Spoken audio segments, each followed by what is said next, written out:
मित्रों, मैंने अपने पिछले वीडियो में यह बताया था कि हम पूंजी निर्माण के लिए बड़ी राशि की प्रतीक्षा नहीं करें और छोटी राशि से ही जितनी जल्दी हो सके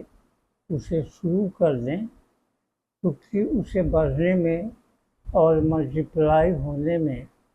काफ़ी समय लग जाता है। उसी क्रम में आज हम यह देखेंगे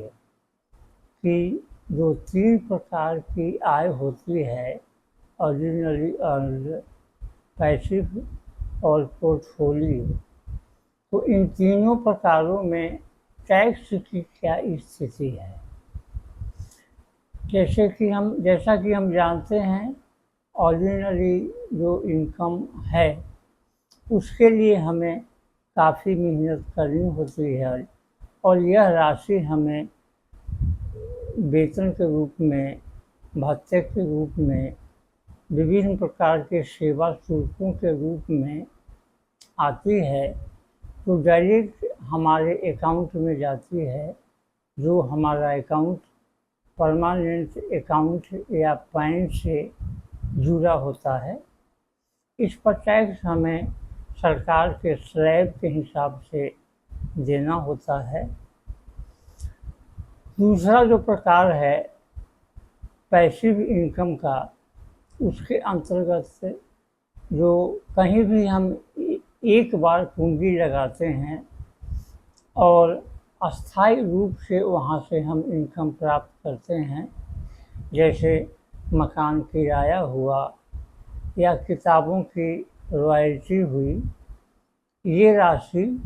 एक बार पूंजी लगने के बाद अस्थायी रूप से हमें प्राप्त होती है और इस पर भी हमें टैक्स स्लैब के अनुसार देना पड़ता है। लेकिन इस राशि के अंतर्गत बहुत कुछ वैसा भी होता है व्यवहारिक रूप से, जहाँ हम ईमानदारी से टैक्स नहीं दे पाते, नहीं देना चाहते, या अगर नहीं देना चाहते तो हम बच जाते हैं। तीसरी श्रेणी है पोर्टफोलियो इनकम की, जहाँ हमें शेयर से, म्यूचुअल फंड से, डिवेंचर से या विभिन्न प्रकार के बॉन्ड्स से राशि प्राप्त होती है। यह राशि मुख्य रूप से 2 प्रकार से प्राप्त होती है। एक को हम शॉर्ट टर्म गेन कहते हैं और दूसरे को हम लॉन्ग टर्म गेन कहते हैं। इस राशि में या इस कैटेगरी में यह दुर्भाग्य था कि आज़ादी के काफ़ी दिनों तक,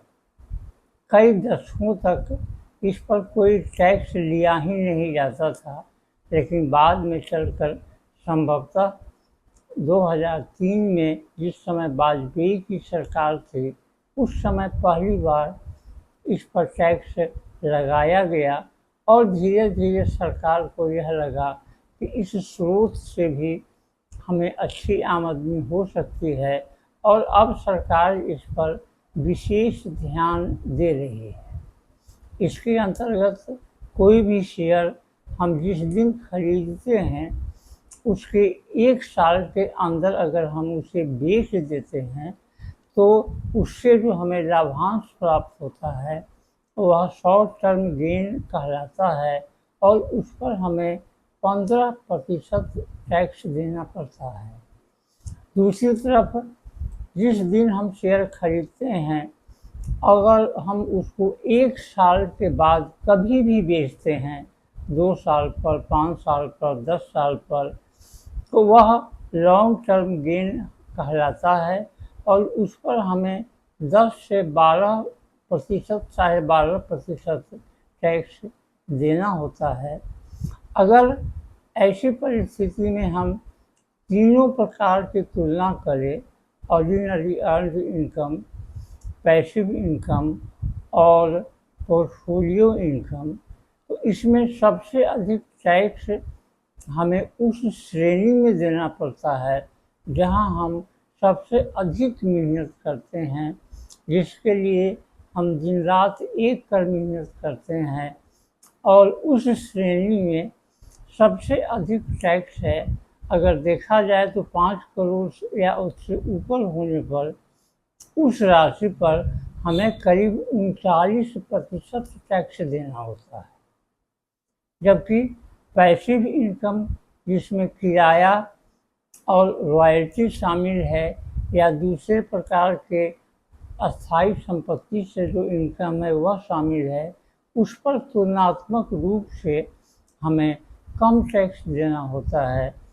और उसमें टैक्स चोरी या टैक्स बचत की गुंजाइश अधिक होती है। उसी प्रकार से तीसरी श्रेणी में, जिसे हम पोर्टफोलियो इनकम कहते हैं, उसमें भी जो यह 10, 12.5% या 15% की राशि है, यह पहली श्रेणी की तुलना में काफ़ी कम है या उससे आधी है। कहने का अर्थ यह हुआ कि आज भी सरकार उस श्रेणी से टैक्स अधिक वसूलती है,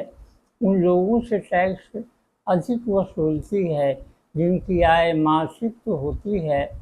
निश्चित तो होती है, लेकिन वे कहीं भी अपना टैक्स बचा या चुरा नहीं पाते और उन्हें सरकार के स्लैब के हिसाब से इनकम टैक्स देना होता है, जो दूसरी और तीसरी श्रेणी के जो इनकम हैं तो उनसे वह अधिक होता है। इसलिए जीवन में जितनी जल्दी हो सके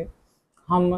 अपने लिए ऐसे एसेट्स या वेल्थ का निर्माण करें जो हमारे लिए अस्थायी रूप से राशि अर्जित कर सके, ताकि हमारे पास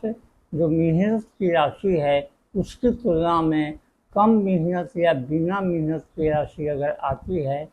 तो वह हमारे जीवन को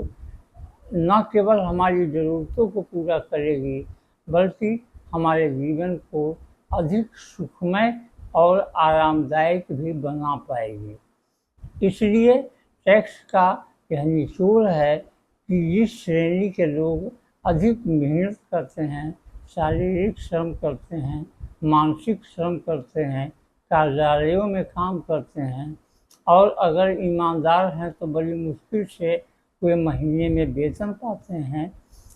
उनको सबसे अधिक टैक्स देना होता है उनकी तुलना में जिनकी आमदनी का आधार